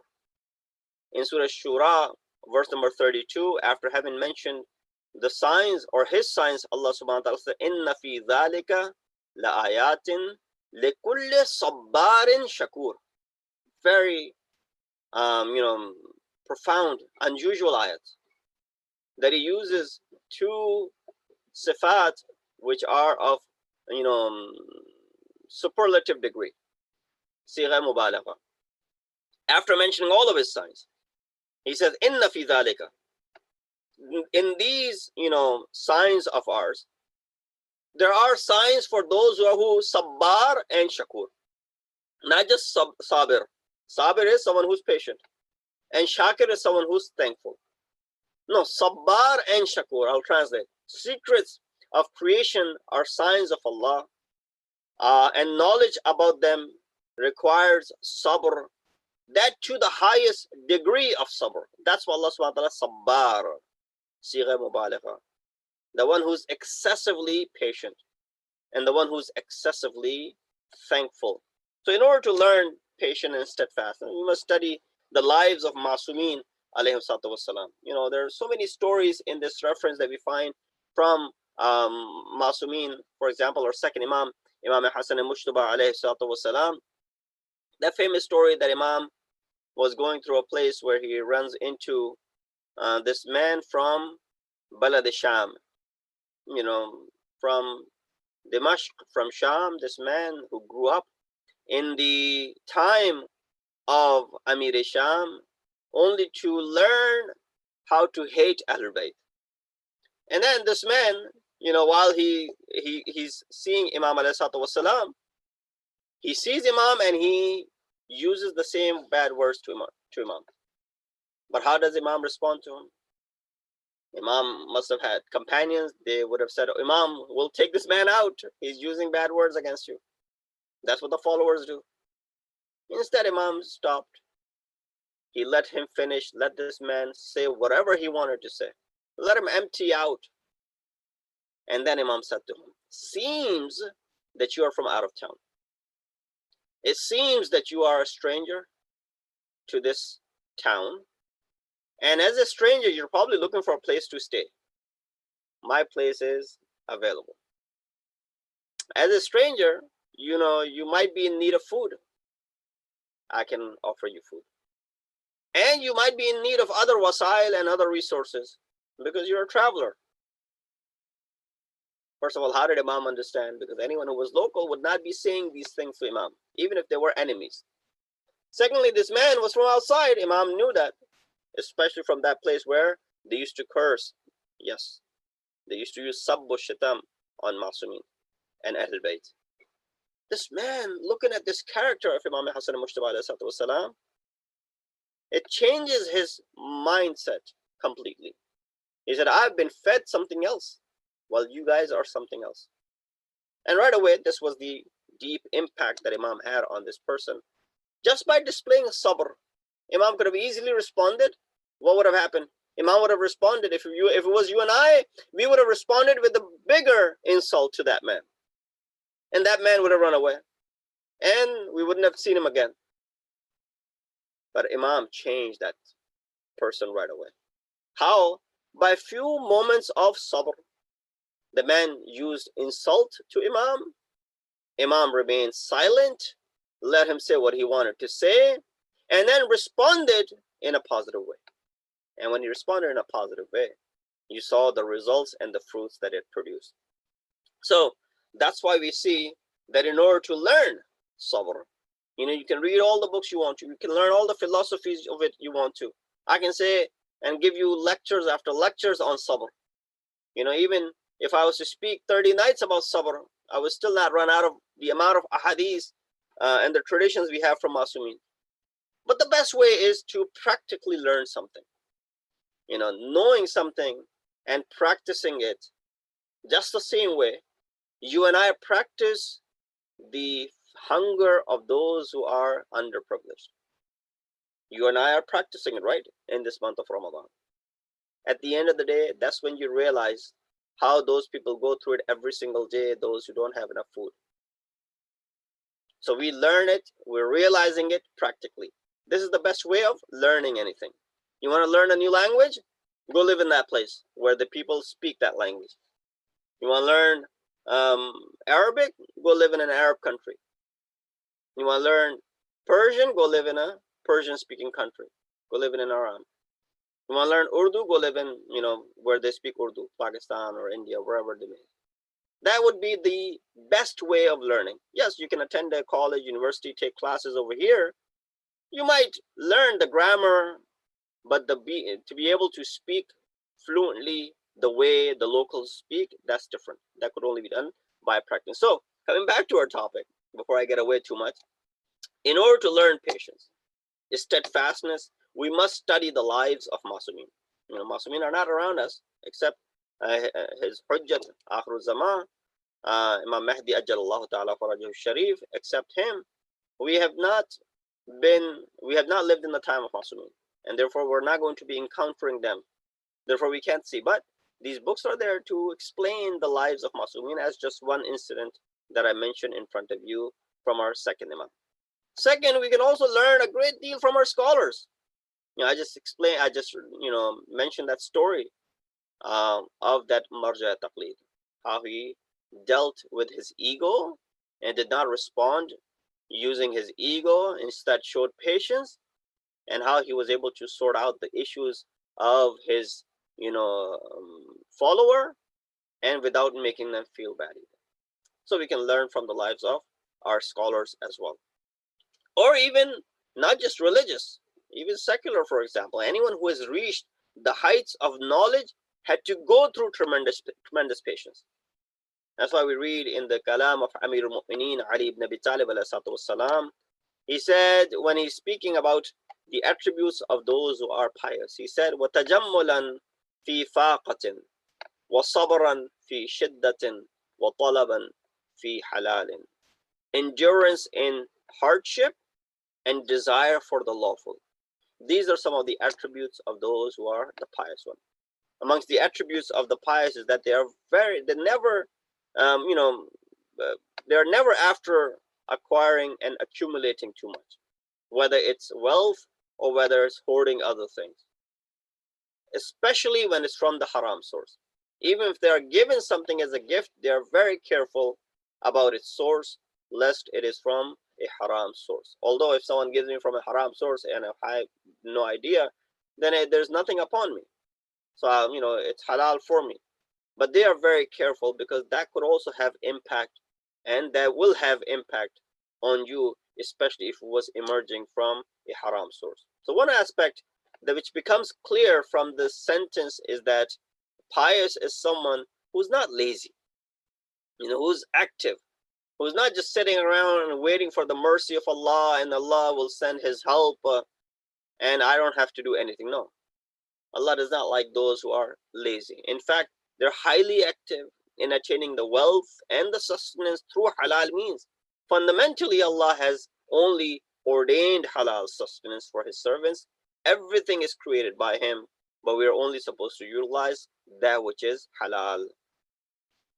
That's why there's so many riwayat, so many ayat in this reference. Allah subhanahu wa ta'ala says, Kulu min at-tayyibati wa'malu salihan. Ya ayyuhalladhina, ya ayyuhannas, kulu mimma fil ardi halalan tayyiban. O mankind, eat what is lawful and pure for you on this land. وَلَا تَتَّبِعُوا خُطُوَاتَ الشَّيْطَانِ. And do not follow the footsteps of shaitan. Prophet here also mentions the 3 signs of a sabir. He said, sabir doesn't act lazily. He doesn't get annoyed. He doesn't complain to Allah. 3 things. That Allah yaksal, he's not lazy. Allah yadjar, he doesn't get annoyed. And Allah yashku min rabbihi, and he doesn't complain to Allah subhanahu wa ta'ala. Because a lazy person will trample the truth. He'll manipulate the truth. Oh, I didn't get up because of this. I didn't do this. There'll be many excuses that will come. Annoyed person cannot be thankful. You spent all your time being annoyed. How are you going to be thankful? And one who complained to Allah subhanahu wa ta'ala indeed disobeyed and rebelled, because he is questioning the decree of Allah subhanahu wa ta'ala. So Prophet very beautifully said these are the 3 signs of sabr. Now, if you and I are sabirin, if you and I are those who portray sabr, let's just see if we have these 3 signs in us. Neither we're lazy, nor are we annoyed, and lastly, we don't complain to Allah subhanahu wa ta'ala.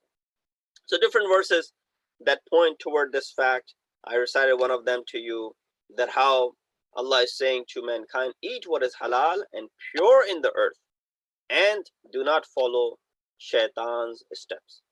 So the mantuq of this ayah, the apparent meaning of this verse is telling us not to follow the steps of shaitan. But the mafhum and the implied meaning tells us how not eating halal results in following the footsteps of shaitan. Did we get that? I'll repeat. Mantuq, which is the apparent meaning of the verse, is apparent, but the mafhum, that mantuq is very obvious. What I just recited the translation. O mankind, eat what is halal, what is lawful, and do not follow shaitan's footsteps. That's easily understood. But the mafhum of this ayat is what? It's telling us that how not eating halal can result in following the footsteps of shaitan. There are many such instances in this reference, but I will maybe share it at another time. There are so many examples that are available for us. So many examples from Masumin. And there was a story that I was reading of a woman, how she displayed the highest level of patience, and few women for that matter. And I'll conclude with this. First, this lady who set out to go to Hajj with her husband and with her brother. They left Baghdad, and as they were on their way, her husband, when they stopped at the Euphrates, her husband fell in the Euphrates and he drowned and he died. They could have gone back home, but she said, no, we're going to go to Hajj. They continued their journey, and a short while later, her brother fell from the camel, the ride, and this is a true story, fell from the camel and the ride, and he died. And this has appeared in the stories of awliya. And then but she continued. She said, I've set out to perform this Hajj because back in the day when you would go to Hajj, you expect things like this to happen. So it did not deter her. She continued her journey. She arrives in Mecca, and when she puts on her ihram, or before arriving into Mecca, she puts on her ihram from Miqat. There were bandits who stole her wasail and her things her belonging. Still, she said, well, I've come to visit the house of Allah. And as soon as she entered the city of Mecca, Haram, she wanted to enter the house of Allah subhanahu wa ta'ala, Masjid-e-Ali, or the Baytullah rather. She wanted to enter the Haram, the vicinity of the Haram. But she, became what women do usually in once a month, their cycle, and she became najis. And so she couldn't enter the Haram of Allah. She said, oh Allah, musibat after musibat came to me. My husband died, my brother died, my stuff was stolen, but still I was determined to enter your Haram. But now you have closed your doors to me that I can't even enter it. So she had this sigh, what am I going to do? And she said she heard a response. That glad tidings to you. There are thousands of Hajis who have come to perform Hajj, but none of their cries are heard and none of their labbaik are responded to. Your labbaik is responded. Inna Allah la yudiyu ajral. Allah subhanahu wa ta'ala does not waste the amal of those who are good doers. So your amal are accepted. Even if you do not get to enter my house, that's fine. But the fact that you remain sabira, you showed utmost patience, your actions are accepted. Your amal are accepted. But thousands of people who are performing Hajj, I haven't accepted anything from them. In fact, their kalam and their labbaik has not even reached my bargah. While your sigh reached my bargah. That's the difference. So as long as the person shows patience. And that's why we remember Razaya, Musiba. If someone was to say that Janabe Zainab Salamullah Alaiha is the best example of patience, biggest example of patience, it would not be an understatement. While Masumin faced tremendous difficulties in their lives, Manan, what we see what is compiled in the life of Janabe Zainab, that's why she received these titles of Razaya, Masa. That from the very beginning, after the tragic shahadat of her mother, in that fashion that she passed away, while Janabe Zainab was still a child, and then living in that sort of like a lockdown situation where her father's right is usurped for 25 years. That's patience. Oh, Father, why can't we just get out and do whatever? No, we have to live this way. And then facing the calamities after her father was martyred, the musibat that Imam Hassan and Mushtaba faced. And even further in Karbala, all of the masaib that she faced. But never do you see that she's complaining to Allah subhanahu wa ta'ala, that she's getting annoyed with what is happening. And so she's displaying all of those signs that Rasulullah had mentioned in that hadith. And she sees the family members are killed in front of her eyes. They're butchered in front of her eyes. They're paraded from city to city. They're living in prisons.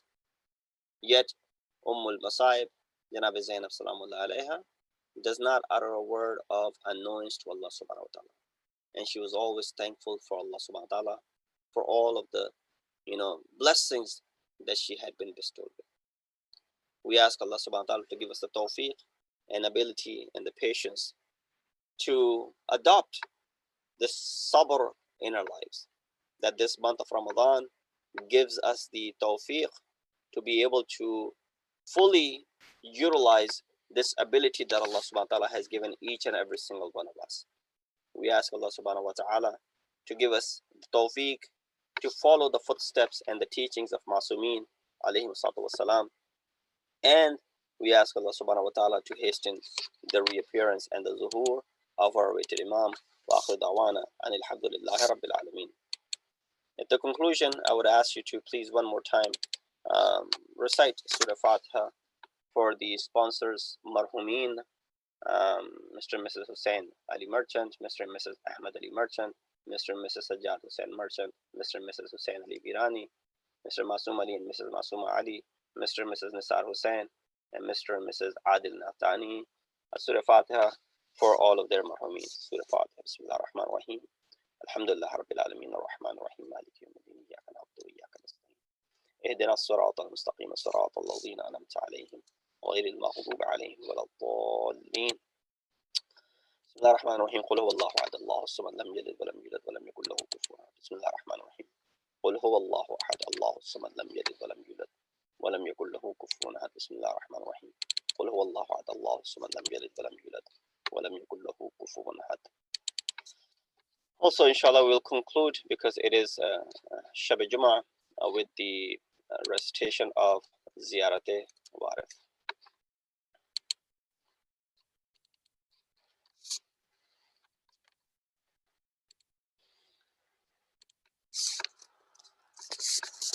Bismillah ar-Rahman ar-Rahim. Assalamu alayka ya Rasulullah. Assalamu alayka ya Nabiyullah. Assalamu alayka ya Habibullah. Assalamu alayka ya Akhiratullah. Assalamu alaykum wa rahmatullahi wa barakatuh. Assalamu alayka ya Warith Adam Saffatillah. Assalamu alayka ya Warith Nuh Nabiyillah. Assalamu alayka ya Warith Ibrahim Khalilillah. Assalamu alayka ya Warith Musa Kalimillah. Assalamu alayka ya Warith Isa Ruhillah. Assalamu alayka ya Warith Muhammadin Habibillah. السلام عليك يا وارث أمير المؤمنين ولي الله. السلام عليك يا ابن محمد المصطفى. السلام عليك يا ابن علي المرتضى. السلام عليك يا ابن فاطمة الزهراء. السلام عليك يا ابن خديجة الكبرى. السلام عليك يا ثار الله وابن ثاره والوتر الموتور. أشهد أنك قد قمت الصلاة وآتيت الزكاة وأمرت بالمعروف ونهيت عن المنكر وطاعت الله ورسوله حتى أتاك اليقين.